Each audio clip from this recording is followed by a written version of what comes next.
વડોદરા જિલ્લા પંચાયતના સભાખંડનું આજે નવીનીકરણ બાદ લોકાર્પણ કરવામાં આવ્યું હતું। આ પ્રસંગે જિલ્લા પંચાયતના સભ્યો સહિત ડભોઈ અને વાઘોડિયા ધારાસભ્યો ખાસ ઉપસ્થિત રહ્યા હતા। વર્ષોથી વડોદરા જિલ્લા પંચાયતનું સભાગૃહ રિનોવેશન ઝંખતું હતું। ખખડધજ હાલતમાં ઉપયોગમાં લેવાતા સભાગૃહમાં કબૂતરોએ ઘર બનાવી લીધું હતું અને આ સાથે વાતાનુકૂલનની કોઈ વ્યવસ્થા ન હતી, જેના કારણે જિલ્લા પંચાયતની સામાન્ય સભાઓ પણ કફોડી હાલતમાં યોજવામાં આવતી હતી। આ સભાખંડના રિનોવેશન માટે 2 વર્ષ પહેલાં 1,60,00,000ની ફાળવણી કરવામાં આવી હતી, જે ખર્ચ કર્યા બાદ આજે અદ્યતન સભાખંડનું ઉદ્ઘાટન કરવામાં આવ્યું હતું। સંપૂર્ણ વાતાનુકૂલિત તેમજ સાઉન્ડ પ્રૂફ સભાખંડમાં નવા ફર્નિચર અને લાઇટિંગની વ્યવસ્થા કરવામાં આવી છે। આ સાથે દરેક સભાસદ માઇક મારફતે પોતાની રજૂઆત ડાયસ સુધી પહોંચાડી શકે તે માટે દરેક ટેબલ પર માઇક પણ લગાવવામાં આવ્યા છે।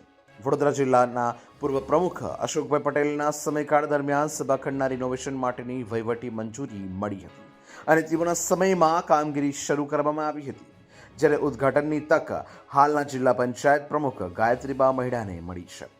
ત્યારે ઉદ્ઘાટન પ્રસંગે પૂર્વ જિલ્લા પંચાયત પ્રમુખ અશોકભાઈ પટેલ, સુધાબેન પરમાર, વિપક્ષ નેતા મુબારક પટેલ, કારોબારી સમિતિના ચેરમેન નિલેશભાઈ પુરાણી, જિલ્લા વિકાસ અધિકારી મમતાબેન હિરપરા, ધારાસભ્ય શૈલેષભાઈ મહેતા, ધર્મેન્દ્રસિંહ વાઘેલા, જિલ્લા ભાજપ અધ્યક્ષ સતીશ પટેલ તેમજ જિલ્લા પંચાયત પ્રમુખ ગાયત્રીબા મહિડા ખાસ ઉપસ્થિત રહ્યા હતા।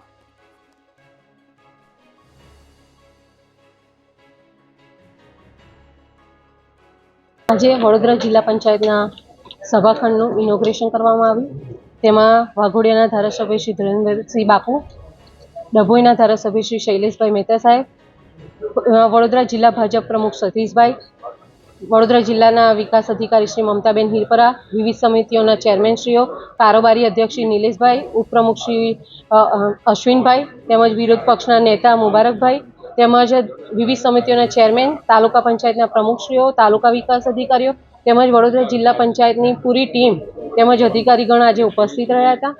આજે 1993માં આ બિલ્ડિંગ બની હતી, ત્યાર પછી આ સૌ પ્રથમવાર 160 લાખના ખર્ચે આ સભાખંડનું રિનોવેશન કરવામાં આવ્યું છે। આજે અદ્યતન સુવિધાઓથી આ સભાખંડ અત્યારે તૈયાર છે અને મને ખૂબ જ હર્ષની લાગણી અનુભવી રહ્યું છું કે આ સભાખંડમાં અમે દરેક વિકાસના કાર્યો કરીશું। અસ્તુ ભારત માતા કી વિકાસ થઈ રહ્યો છે। હાલમાં જ અમે 34 ગ્રામ પંચાયતો આપી હતી, નવી આંગણવાડીઓ, હમણાં જ ઘણા તાલુકામાં નવીન આંગણવાડીઓના લોકાર્પણ પણ થઈ રહ્યા છે અને નાના નાના વિકાસના કામો ગ્રામ કક્ષાએ થઈ જ રહ્યા છે।